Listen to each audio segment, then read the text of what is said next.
बहुत कम लोग जानते हैं। इस पृथ्वी का पूरा एक आभासी मॉडल, आभासी दुनिया बनाई जा चुकी है। उसमें खरीद फरोख्त जारी है, आपके अपने मुद्रा में जारी है। भारत के लोग रुपए में खरीद रहे हैं, अमेरिका के लोग डॉलर में खरीद रहे हैं। वहाँ ताजमहल भी है, वहाँ बुर्ज खलीफा भी है, वहाँ व्हाइट हाउस भी है, और वहाँ हमारा आपका घर भी है। सेम जो पृथ्वी है, इसकी पूरी दुनिया उस आभासी दुनिया में भी मौजूद है। आप चाहें तो बुर्ज खलीफा अगर नहीं बिका है तो खरीद सकते हैं, बहुत अच्छे पैसे कीमत देनी पड़ेगी। लेकिन अगर आपने उसे खरीद लिया और उसके बाद अगर बिल गेट्स साहब उसको खरीदना चाहें तो नहीं खरीद पाएंगे, उनको आपसे संपर्क करना पड़ेगा। और आपने अगर उसकी कीमत 400 करोड़ लगा दी या 1000 करोड़ लगा दी, आपने उसे भले ही जो है 10 करोड़ में खरीदा होगा, अगर आपने 1000 करोड़ लगा दी और उनको वो खरीदना है तो वो 1000 करोड़ आपको पे करने वाले हैं। मेटावर्स का ये एक पहलू है, इसके बहुत सारे एस्पेक्ट्स हैं। आप वीआर बॉक्स के जरिए मेटावर्स की दुनिया में जा सकते हैं। एक ऐसा चश्मा जो आप अपनी आंखों पे लगाते हैं और एक मूवी की तरह फिल्म देखते हैं। आपको मैं बता दूं कि भारत में मेटावर्स पे काम शुरू हो चुका है और वैदिक भारत इस पर काम चल रहा है। वैदिक भारत यानी कि हमारे वेदों से, ग्रंथों से, उनके समय के जो हमारी परंपराएं हैं उनसे संबंधित बहुत सारे चीज़ें मेटा पे बनाई जा रही हैं। अगर वर्तमान की बात करें, जैसे मेरी बड़ी इच्छा है कि मैं अपनी माता जी को, जो जिनकी उम्र लगभग 85 साल हो गई है, मैं उनको वैष्णो देवी दर्शन कराने के लिए ले जाऊं। लेकिन मैं बताऊं कि अगर मैं उनको अपनी गाड़ी पे बैठा के 2 किलोमीटर भी चला जाता हूं लेकर, तो उनके पैर में दर्द होने लगता है। इतनी बुजुर्ग हो चुकी हैं। मेरे को समझ में नहीं आता कि मैं उनको कैसे ले जाऊं।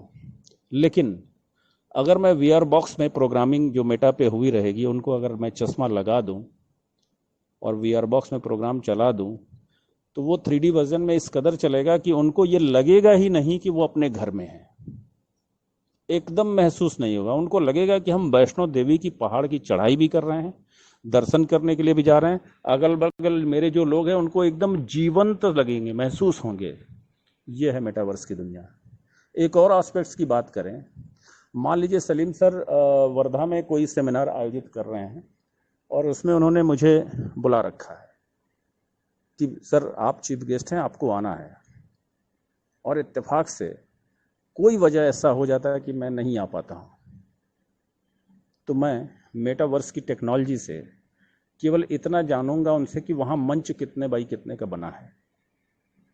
अगर मंच 10 बाई 50 का है तो मैं 10 बाई 50 का एक लकीर अपने घर पे छत पे खींच लूँगा और मैं मेटा की टेक्नोलॉजी के ज़रिए आपके सामने उस मंच पे मौजूद रहूँगा। आप मुझे देख सकते हैं ठीक वैसे ही जैसे मैं मंच पर हूँ, मुझे देख सकते हैं, मेरी आवाज़ को महसूस कर सकते हैं। ऐसा लगेगा कि एकदम मंच पे मैं आपके सामने वैसे हूँ जैसे सच में रहने पे होगा। लेकिन जब आप मुझे छूने की कोशिश करेंगे तो हवा, कुछ नहीं मिलेगा वहाँ पे। लेकिन आपको मेरी आवाज़, मैं मंच के इस कोने से उस कोने जा रहा हूँ, ये सब कुछ दिखेगा। ये है मेटावर्स। तो मेटावर्स बहुत विशाल और एक बहुत ही अच्छी चीज़ है। हम लोग बचपन में जब परियों की कहानी सुना करते थे नानी नाना या दादी दादा की गोद में, तो अपनी कल्पनाओं में जाते थे और न जाने कितनी कल्पनाएं कर ले जाते थे। शायद जीवंत कल्पनाओं को साकार करने की टेक्नोलॉजी वहीं से ली गई होगी। ये है मेटावर्स और आप उस दुनिया में जा रहे हैं। परलवाइन बहुत सारी ऐसी सर्विसेज लेकर के आ रहा है मेटावर्स की, जिसको आपको उस सर्विसेज को पाने के लिए क्वाइन परचेज करना पड़ेगा, क्वाइन में पे करना पड़ेगा। तो ऐसी सर्विसेज, मुझे ऐसा व्यक्तिगत मेरा अनुमान है कि वो ऐसी सर्विसेज लेकर के आएंगे और आपका जो गेमिंग पोर्टल पे जा रहे हैं उनके ऑनलाइन गेम तो होंगे ही होंगे, लेकिन कुछ गेम ऐसे भी होंगे जिसको आप वीआर बॉक्स में ही देख पाएंगे, खेल पाएंगे, जीतेंगे और क्वाइन भी जीतेंगे। ऐसा